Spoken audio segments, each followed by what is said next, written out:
Hey guys, welcome to a new YouTube video, and today I'm going to show you guys how to properly use the Rift to Go in competitive Fortnite. And at the end, I'm going to show you guys a very sneaky way to retake height using the Rift to Go.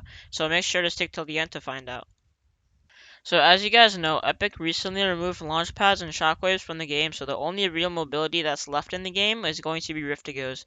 And since they weren't in the game for so long, people are going to forget how to use it properly and get the most value out of it. So after a lot of testing and trying it out, I have found some tricks you guys can use to make your life way easier when using it.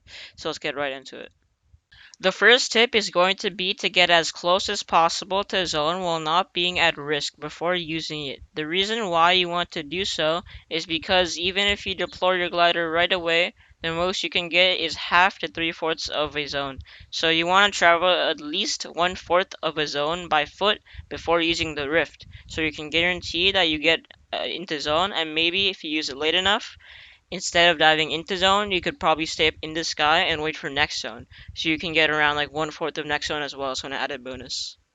The second tip is going to be to play a lot more aggressive with it whenever you're using it, because the Rift to Go acts as a get out of jail free card. Since if things look bad for you in the fight, then you can dip whenever you want. But you're going to need to have a good sense of when things are looking bad, because it does have a small delay before you teleport to the sky. So some basic rules of thumb of when you want to use it is: number one, when you're 100 HP or lower, because if you're very low and your opponent has good aim, they might kill you before you finish the rift animation. Number two, when you're surrounded by a lot of players backside of zone, because in the end game, it's hard to hear someone jumping into your box, and they might either end up getting you one tap or killing your opponent. And number three, if you don't get the initial shot off after jumping into your opponent's box, because if they notice that you're actually there and they know there's a threat, so they won't be playing for the rotate, they're going to be trying to fight you back. So it's actually a lot harder to kill them. So you might want to dip in that situation as well. The third tip is going to be to fake the rift to go whenever you are in a fully built brick or metal base, because even if you cancel the rift, it's going to play out the full sound as if you didn't cancel it at all.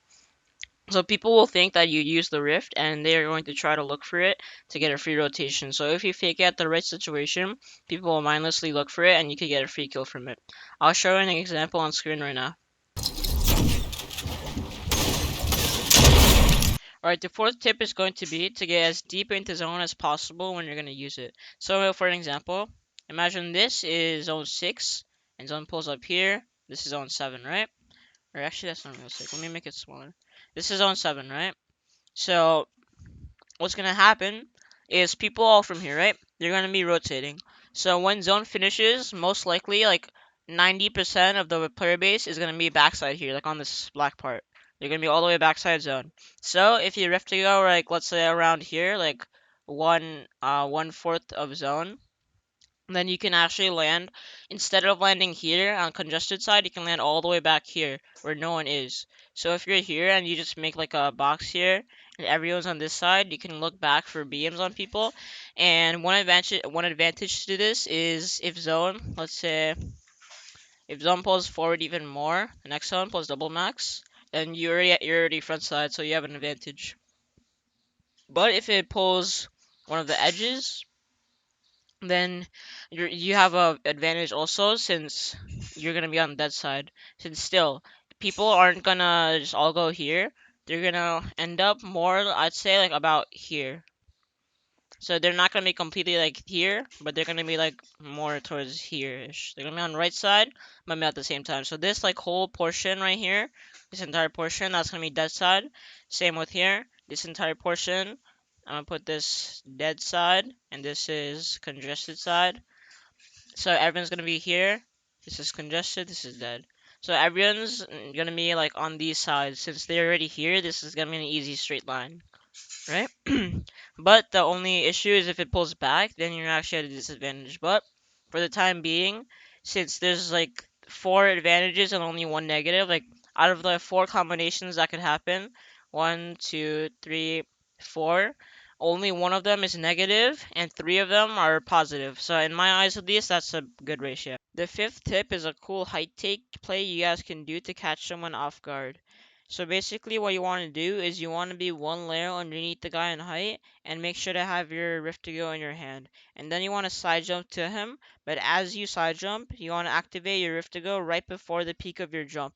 So that way you hit both you and the guy on height. So he's gonna think it's a free shot since the other guy has a rift to go in his hand and he's gonna side jump. But actually what's gonna happen is he's gonna get caught off guard since you're gonna rift him. So he basically lost height. Then what you want to do is you want to skydive right down to height and then crank up as fast as possible before he can also get you. The advantage to this is that you know the play that's about to happen, but the guy on height's never going to expect this. So you can basically just catch him off guard. Alright, so that's going to be the end of this video. Thank you guys for watching. If you want to improve your fighting in Fortnite, I have a whole playlist about that, so make sure to check that out. Also, if you like my content, make sure to hit the like and subscribe button for more videos such as this one. And lastly, I have my Twitch linked in the description below if you guys want to talk to me live. But with that being said, thank you all for watching. I hope you all have a great rest of your day, and peace.